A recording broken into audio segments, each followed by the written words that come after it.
تم میں سے کوئی اس کا تخت میرے پاس لا سکتا ہے اس کے آنے سے پہلے؟ یہ لوگ تو یہ تو آ رہی ہے سرنڈر کرنے کے لیے، لیکن کوئی تخت اس کا پہلے سے لے آئے۔ اب اس سے وہ بہت کچھ جو کچھ آگے انہوں نے کیا، بہت کچھ اس کے بارے میں جاننا چاہتے تھے، اس کی انٹیلیجنس، اس کا آگے وہ جو کچھ اپنے ملک کے اندر کرتی ہے وہ اس کا کنٹرول باقی رکھنا۔ ظاہر چلے جائیں گے 1500 کلومیٹر دور، پھر واپس وہ سرنڈر کر دے گی تو اس سے جو کچھ بھی ایگریمنٹس کریں گے، ایگریمنٹس کر کے واپس چلے جائیں گے۔ تو اس سے پہلے اس کے بارے میں اور کچھ جاننے کے لیے، اور اس میں کچھ اور بھی حکمتیں تھی، آگے آئیں گی۔ وہ کہا کہ کوئی لا سکتا ہے اس کا تخت؟ قال عفریت من الجن، ایک بہت زبردست ایک سرکش قسم کا ایک جن تھا، اس نے کہا انا آتی کبھی قبل ان تقوم من مقامک، یہ لشکر آپ کا جب ابھی پڑاؤ ڈالے ہوئے ہے، یہ اٹھے گا یہاں سے، بڑا لشکر اٹھنے میں وقت لگتا ہے، بہت بہت دن بیچ میں درمیان میں رکتے ہوئے جاتے ہیں، اس سے پہلے میں لے آؤں گا۔ یہ نہیں تھا یہ لفظی ترجمہ، ایسا محسوس ہوتا ہے کہ بس آپ کے کھڑے ہونے سے پہلے لا دوں گا، قبل ان تقوم من، آپ اپنے مقام سے کھڑے ہوں گے اس سے پہلے لا دوں گا۔ یہ جو لشکر یہاں سے چلے گا، روانہ ہوگا، کچھ کرے گا، جو پڑاؤ ڈالا ہوا ہے اس سے پہلے میں لے آؤں گا۔ وَإِنِّي عَلَيْهِ لَقَوِيٌّ أَمِينٌ، اور میں اس کی طاقت رکھتا ہوں اور قوت رکھتا ہوں اور امانت دار ہوں۔ تو امانت دار کا کیا مطلب ہے؟ یعنی کیوں اس نے یہ بات کہی؟ کہیں لے کر بھاگ جائے گا؟ یہ ایشور کرا رہا ہے کہ لے کر کہیں نہیں بھاگوں گا۔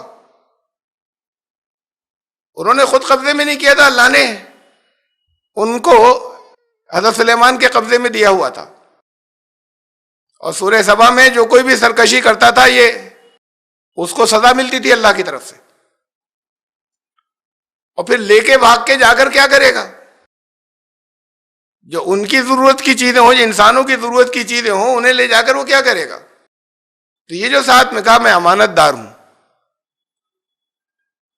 امانت کا مطلب ہے کہ کوئی امانت صرف اسے نہیں کہتے کہ کوئی پیسے رکھوائے، کوئی قیمتی چیز رکھوائی تو وہ آپ کو واپس کر دی۔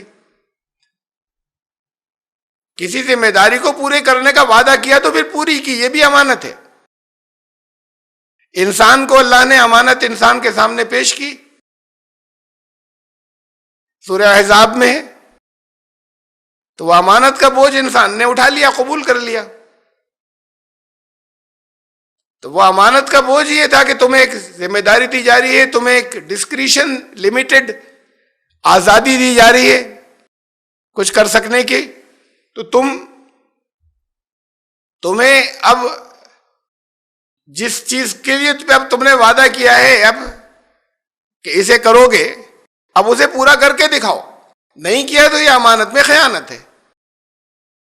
تو یہ امانت کی بات یہ تھی کہ اس نے کہا کہ میں کر سکتا ہوں، میں اس قابل بھی ہوں، اتنی پاور ہے میرے اندر کہ جس کا میں نے دعویٰ کیا ہے، اور بھاگوں گا نہیں بیچ میں اس ذمہ داری کو پورا کر کے دکھاؤں گا۔ جب آپ سے وعدہ کیا یہ ہے امانت۔ تو انی علیہ لقوی امین، میں اس کی قوت بھی رکھتا ہوں اور امانت دار بھی ہوں، ٹرسٹ وردی بھی ہوں۔ یہ اس ٹرسٹ کو یہ جو آپ نے بھروسہ کیا ہے وہ اس کو دھکا نہیں لگے گا۔ قال الذی عنده علم من الکتاب، یہ بہت اہم حصہ آ گیا ہے۔ دربار میں کوئی اور بھی تھا، میں اسے کوئی شخص نہیں کہہ رہا، کوئی جن نہیں کہہ رہا، دربار میں ان کے یا ان کے ساتھ میں یا اس کمپنی میں جس وقت وہ بات کر رہے تھے کوئی اور بھی تھا، اس کے پاس الکتاب کے علم میں سے کچھ تھا۔ اس نے کہا انا آتی کا بھی قبل یرتد الیک طرفک، آپ کی پلک جھپکنے سے پہلے آ جائے گا، میں اسے آپ کے پاس لے آؤں گا آپ کی پلک جھپکنے سے پہلے۔ لٹرلی بھی ممکن ہے لیکن محاورہ بھی ہو سکتا ہے پلک جھپکنا، بس ابھی فوراً اسی وقت آتا ہے کہ لشکر کا اٹھنا تو بہت دیر کی بات ہے۔ یہ شخص یہ کون ہے؟ یہ شخص کہنا بھی غلط ہے اسے. دیکھیے حضرت موسیٰ علیہ السلام کو اللہ نے حکم دیا کہ تم فلاں جگہ جاؤ، تمہیں جو کوئی ملے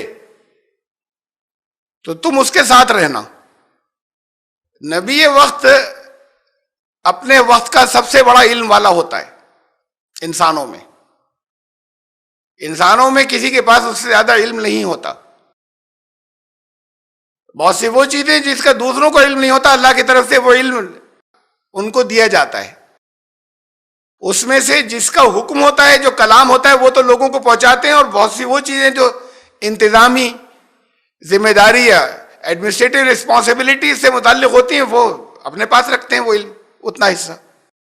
اس کی بیسس پر وہ فیصلے کریں مختلف. حضرت موسیٰ علیہ السلام، اللہ کا حکم تھا چلے ان کے ساتھ میں، حکم تھا کہ ان کے ساتھ رہنا. تو انہوں نے شرط رکھ دی کہ مجھ سے کوئی سوال نہیں کریں گے، اس شرط پہ ساتھ چل سکتے ہیں. چونکہ اللہ کا حکم تھا، انہوں نے کہا، وعدہ کر لیا کہ نہیں کوئی سوال کروں گا. اب وہ جو کچھ کرتے چلے گئے، ہر موقع پہ حضرت موسیٰ علیہ السلام سے برداشت نہیں ہوا. تو اب یہ تفصیلات گزر چکی، میں اسے ایکسپلین نہیں کر رہا کہ کیا کیا تھا انہوں نے، اس کا اصل مطلب کیا تھا. سورہ کہف میں گزرا، 18ویں سورت میں. لیکن کسی کو اگر نبی کو کچھ ایکسٹرا علم دینے کے لیے بھیجا جائے تو وہ انسان نہیں ہو سکتا. اور حکم دیا جائے کہ ان کے صحبت میں رہنا، کچھ خاص ٹریننگ دینی تھی، کچھ خاص علم دینا تھا، اس کے لیے اللہ نے وہاں پر الفاظ بھی ہیں، عبدم من عبادنا، ہمارے بندوں میں سے ایک بندہ تھا جسے ہم نے بھیجا تھا. اب وہاں تو جو ان کو بھیجنے کا مقصد یہ تھا، جنہیں بھیجا تھا اللہ نے، کہ حضرت موسیٰ کو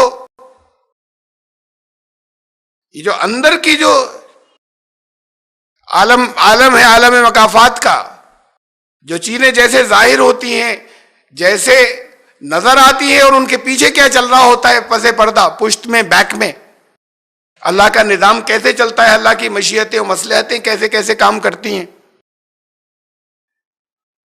تو ان سب چیزوں کا نبی کو علم دینا تھا. تو یہ ان کے ذریعے ان کو علم دیا گیا اور سمجھایا گیا. الگ الگ مقصد ہو سکتے ہیں. ایسے ہی حضرت سلیمان کے بھی پاس دربار میں، یا دربار کہیں، یا ان کی فوج یا ان کے لشکر کے ساتھ میں بھی اللہ کا بھیجا ہوا کوئی تھا، جو اس موقع پر بھی کام آیا. کچھ اور بھی ایسے موقع ہوں گے جب اتنی بڑی سلطنت دی تھی، تو اس میں مختلف موقعوں پر کچھ کام آتے ہوں گے، کچھ اللہ کی مشیتیں ہوں گی کہ کیوں رکھا تھا. تو یہ نہیں تھا کہ یہ کسی جگہ، یہ ان کے درباریوں میں سے کوئی تھا. وہ درباریوں میں جو کوئی تھے اس کا ذکر آ چکا اس جن کا. تو اور بھی کوئی وہاں پر تھا جس کے پاس الکتاب کے علم میں سے کچھ تھا. اس نے کہا کہ ابھی پلک جھپکتے میں آتا ہے، آپ اگر چاہیں تو، یہ چاہ رہے ہیں تو، اس کو تو وقت لگ جائے گا جن کو لانے میں. پلک جھپکنے میں کوئی چیز کیسے آئے گی، اور یہ کون ہے اور کیسے لے کر آئیں گے؟ الکتاب کا علم کیا ہے، یہ ہے اصل بات. الکتاب ہی کا ہی کچھ حصہ مختلف زمانوں میں مختلف رسولوں پر نازل ہوتا رہا.